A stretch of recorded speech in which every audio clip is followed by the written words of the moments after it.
Kung paano ngayon sinabi ni Jesus sa kanyang mga alagad, kung paanong iniibig ako ng Ama, gayon din naman iniibig ko kayo.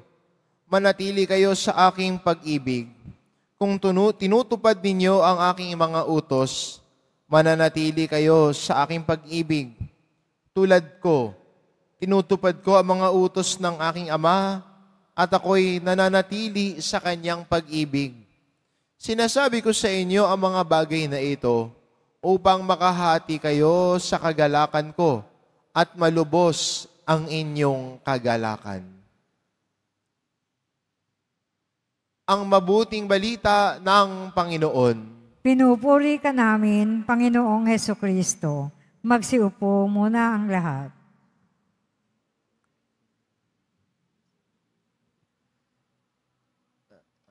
Sa ating unang pagbasa, kung babalikan natin, laging nandyan yung minsan ay pakipagtalo.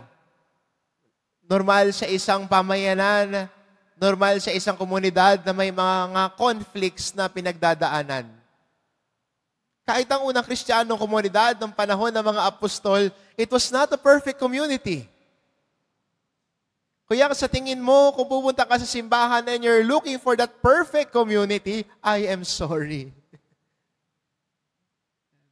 There will never be a perfect community na hindi magtatalo, hindi mag-aaway, hindi magkakaroon ng hindi pagkakasunduan.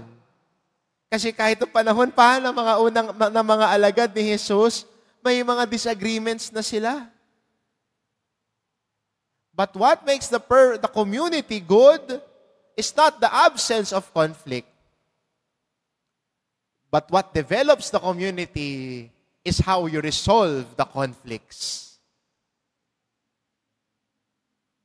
Iniisip siguro ng iba, sali kaya ako sa may simbahan, mukhang mababait sila, baka wala akong kaaway, yun ang pagkakamali mo.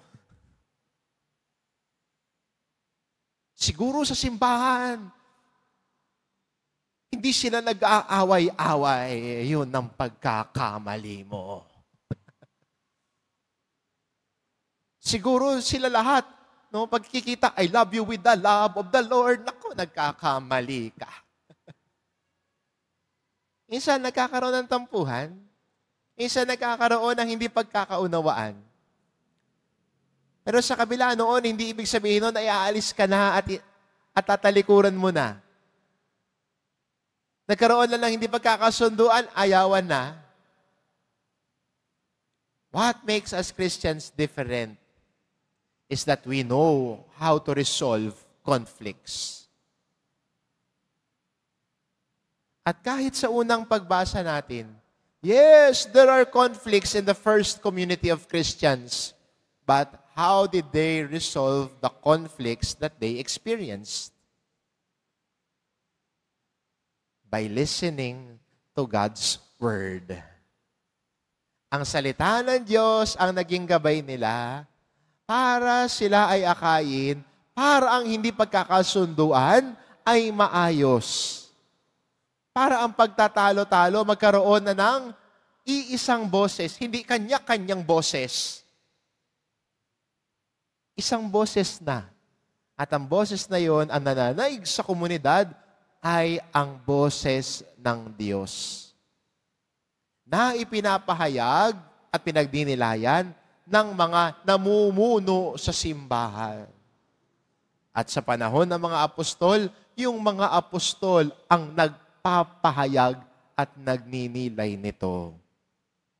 Na siyang nagiging gabay ng Kristiyanong pamayanan. Kaya maganda rin para sa atin bilang mga Kristiyano ngayon.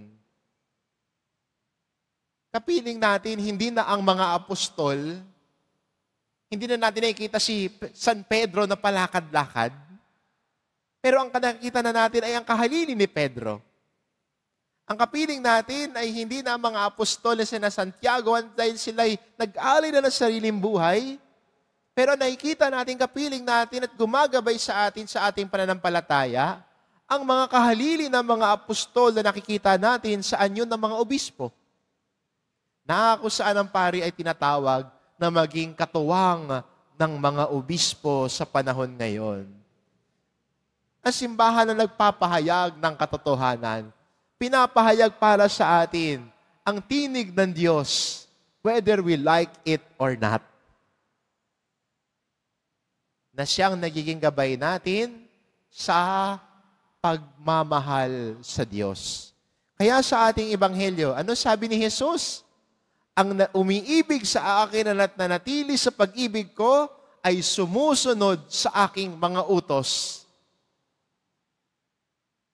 At hindi ba ganun? Kapag nagmamahal ka sa Diyos, ayaw mo siyang saktan sa pamamagitan ng iyong pagsuway at kasalanan. Ayaw mo siyang masaktan sa katigasan ng ulo mo. Ang salita niya, ang gabay natin. At dahil minamahal ang Diyos, ang tinutupad natin at sinusundan ang kanyang mga aral at utos. There is no perfect Christian community. There will always be conflicts. But what makes a Christian community above any other communities ay hindi ho nagpaparinigan at nagsisiraan sa Facebook. Hindi ho nag-aaway at gagawa ng group chat at 3 tao sa group chat, pero 10 tao na ang siniraan. We know how to resolve conflicts. We know how to patch things up.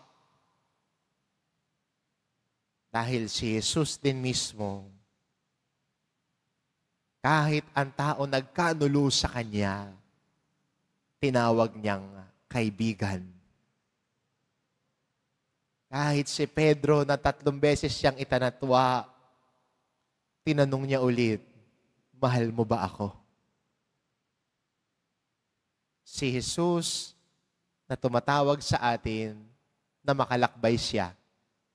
Si Jesus na nagmamahal sa atin, niimbitahan tayo, manatili tayo sa pag-ibig niya. At sa pananatili natin sa pag-ibig niya, ang aral at utos niya, ang gabay at sinusundan natin.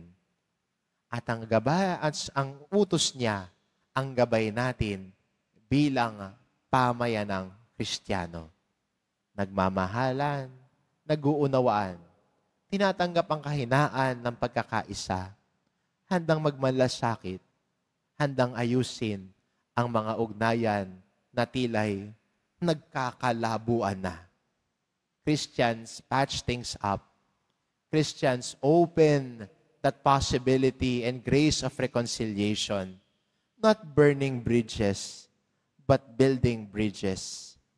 In the face of conflicts, we know how to resolve because Jesus showed us the way of love. Amen.